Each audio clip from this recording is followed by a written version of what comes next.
144 வருடங்களுக்கு ஒரு முறை நடக்கும் 45 நாள் மகா கும்பமேளா உத்தரப்பிரதேச மாநிலம் பிரயாக்ராஜில் கோலாகலமாக துவங்கியது. முதல் நாளிலேயே நாட்டின் பல பகுதிகளிலிருந்து பல்லாயிரக்கணக்கான பக்தர்கள் பிரயாக்ராஜை நோக்கி வருகை தந்தவாறு உள்ளனர். கங்கை, யமுனை, புராணங்களில் கூறப்படும் சரஸ்வதி ஆகிய 3 நதிகள் சங்கமிக்கும் இடத்தில் நடைபெறும் மகா கும்பமேளாவில் பங்கேற்று புனித நீராடினால் பாவங்கள் நீங்கும் என்பது பக்தர்களின் நம்பிக்கை. கும்பமேளா துவங்கிய முதல் நாளிலேயே 60 லட்சம் பக்தர்களுக்கு மேல் புனித நீராடி இருப்பதாக உத்தரப்பிரதேச அரசு தெரிவித்துள்ளது. 15 லட்சம் வெளிநாட்டினர் உட்பட 45 கோடி பக்தர்கள் இந்த வருடம் புனித நீராட வருவார்கள் என்றும் எதிர்பார்க்கப்படுகிறது. சுகாதாரம் முதல் பாதுகாப்பு பணிகள் வரையிலான உட்கட்டமைப்பு வசதிகளை ஏற்படுத்த 7000 கோடி ரூபாயை உத்தரப்பிரதேச அரசு செலவு செய்துள்ளது. பக்தர்களின் பாதுகாப்பை உறுதி செய்ய பல அதிநவீன தொழில்நுட்ப உபகரணங்கள் பயன்படுத்தப்பட்டு வருகிறது.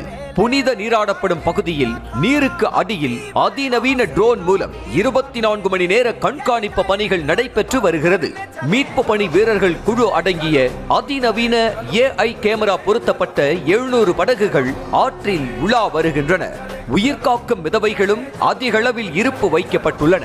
கும்பமேளா தொடர்பாக ஆன்லைனில் பரவும் போலி தகவல்கள் மற்றும் கும்பமேளா வைத்து நடைபெறும் மோசடிகளை தடுக்க தனி கண்காணிப்பு அறைகள் ஏற்படுத்தப்பட்டுள்ளது. பக்தர்களுக்கு வழிகாட்ட 9 வெவ்வேறு மொபைல் ஆப்கள் அறிமுகப்படுத்தப்பட்டுள்ளன. இதன் உதவியுடன் பக்தர்கள் கும்பமேளா பகுதிக்கு எளிதாக செல்லலாம் என்று தெரிவிக்கப்பட்டுள்ளது.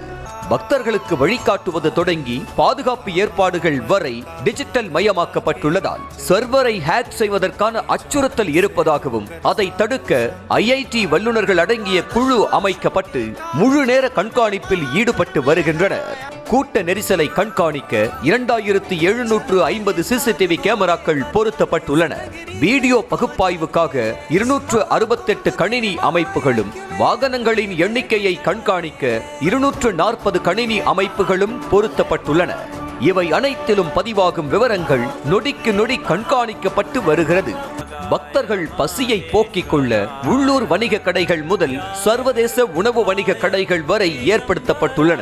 இந்த கும்பமேளா நடக்கும் பகுதியில் மட்டும் 25,000 கோடி ரூபாய் அளவுக்கு வர்த்தகம் நடக்கும் எனவும் ஒட்டுமொத்தமாக இந்த நிகழ்வை சார்ந்து மாநிலம் முழுவதும் 2 லட்சம் கோடி ரூபாய் அளவுக்கு வர்த்தகம் உருவாகும் என்றும் இதன் மூலம் இந்த 45 நாட்களில் 6 லட்சம் பேருக்கு வேலை வாய்ப்பு உருவாகும் என்றும் கூறப்படுகிறது.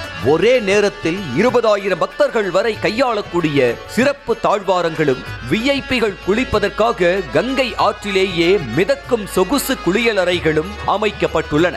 ஹெலிகாப்டர் மூலம் கும்பமேளாவை காண சிறப்பு ஏற்பாடுகளும் உத்தரப்பிரதேச அரசு மேற்கொண்டுள்ளது. இதற்கு 1296 ரூபாய் கட்டணமாக வசூலிக்கப்படுகிறது. சொகுசு கூடாரங்களில் தங்குவதற்கு ஓர் இரவுக்கு 1 லட்சம் ரூபாய் வரை கட்டணம் நிர்ணயிக்கப்பட்டுள்ளது. சிறப்பு பூசைகளுடன் ஜனவரி 13ஆம் தேதி கோலாகலமாக தொடங்கிய கும்பமேளா மகா சிவராத்திரி தினமான பிப்ரவரி 26ஆம் தேதி நிறைவடைய உள்ளது.